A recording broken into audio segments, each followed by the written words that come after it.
Hi and welcome back to our channel. Have you ever wondered why you'll spend $7 on a Starbucks coffee without thinking twice, but then spend 20 minutes comparing prices just to save $2 on laundry detergent? Or why finding $20 in your pocket feels like free money even though it's literally your money and it shouldn't change the way you spend it? Welcome to the weird world of mental accounting, where your brain plays tricks on you every single day.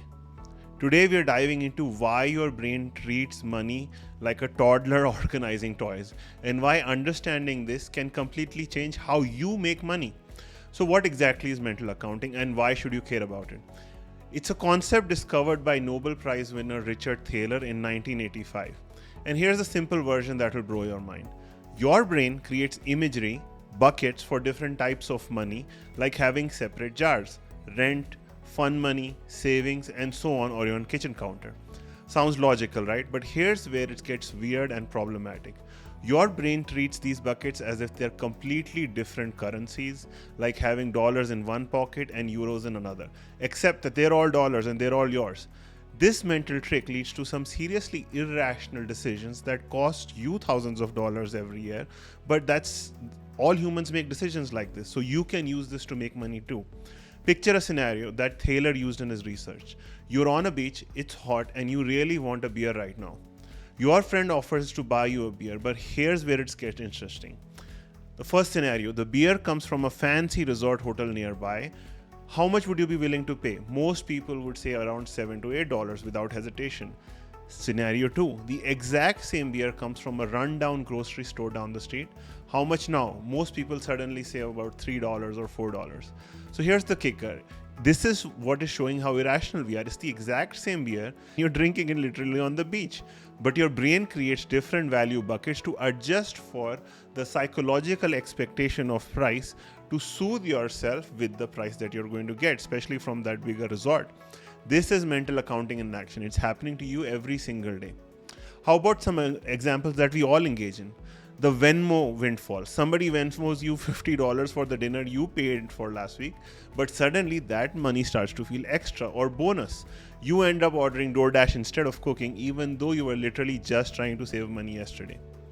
The subscription bloat. You have Netflix, Disney Plus, HBO Max, Apple TV, and Spotify, which adds up to $120 a month.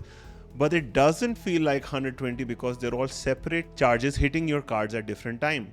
But you won't buy the $60 video game that you really like because you think it's too expensive.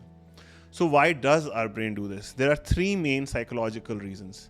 One, loss aversion. $10 feels twice as bad when you lose it to when you find it. So we create mental tricks to minimize the psychological pain of spending. Number two, cognitive load. Tracking every penny is mentally exhausting, so mental buckets simplify your decision making by creating shortcuts. And number three, emotional tagging. Money gets emotionally colored based on how we got it, which is why lottery winnings feel different than salary and birthday money feels different than tax refunds. If you're building products, mental accounting is something that you should be 100% aware of. Here are some examples. Fortnite made $5.8 billion in 2021 alone. How? $4 or $5 for the app up front may feel expensive, but a free app plus $5 to $10 for buying stuff inside the game does not feel expensive. That feels reasonable because they're in different mental buckets. Yes, it helps that the game itself is engaging, but the pain of a big upfront investment is mitigated by the small charges. Usage-based pricing tends to win in companies like Stripe, Twilio, and Snowflake. And here's why. Because you can get started relatively easily, small frequent charges feel less painful, and then as you add up, this can be a big bill, but psychologically it doesn't feel that way. But here's the kicker. Snowflake has one of the highest net retention rates in the industry. Deal level discounts. Almost all enterprise software products will reserve discount for the procurement person. And as a pricing person myself, I always bake in an extra 30-40% juice at the list price for my top tier enterprise clients, because I know that we're going to get discounting and we have to adjust our list pricing for the additional discounting. So here's the truth that as an entrepreneur you need to accept. Mental accounting isn't going anywhere because human brains are literally wired this way. The most successful software companies understand a key principle. They don't sell features, they sell mental comfort. Whether it be perceived value from buying the product itself or a feeling of getting a deal while buying the same product, both are important.